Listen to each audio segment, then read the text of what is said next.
Hey everyone, Dr. Jerry here with Mills Chiropractic and Wellness Center. And this month, what I wanted to focus in on is success and success mindsets. This past year, we've taken little topics and tried to cover it in little videoettes each week throughout a month as we've given that month a certain topic. And this year, I'm excited because we're probably going to be doing a few other things as the year goes along as well. But for this month, like I said, it's one of my favorite topics, an area I've studied a lot. It's an area that I'm kind of fascinated by, and it's this idea of setting goals and accomplishments, and just kind of your mindset going into things, and how to be more successful at the things that you're applying energy towards, right? And I'm sure this time of the year, a lot of us kind of feel this way a little bit. We feel like we've worked really hard through the past year, but we're not sure if we're making progress towards our goals, right? And the truth is, you're not alone. That's a common feeling this time of the year.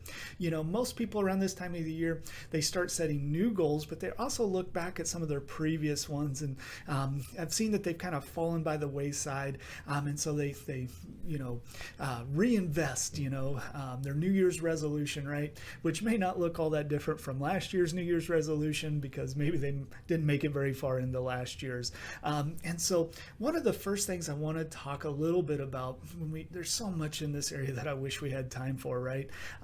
But one of the tips that I want to give you as you kind of look towards this new year, and hopefully one of your goals is a health-related goal, right? That's why I do this, because oftentimes they are. We understand innately how important our health is, but then we get busy with life and kids and just everything else, and it kind of gets pushed to the side until we get to this time of the year when we get to take a step back and look at it with kind of a reset, right, and a restart. And that's what I want to encourage you guys as we go through this month, that don't give up, just hit your reset and restart as we kind of move forward.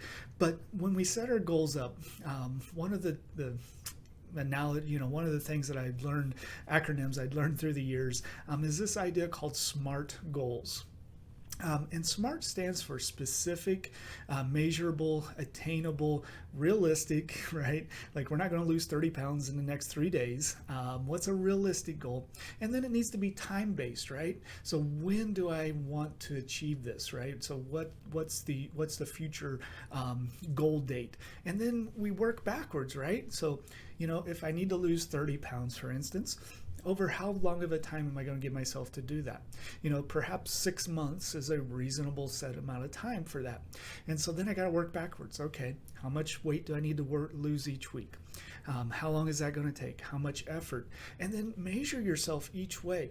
One of the books I read last year was just simply this idea of measuring not the outcomes as much as the steps, right? So sometimes when we look at goals, we only look at the end result, right? And with goals, sometimes that can feel like such a long ways out there, right?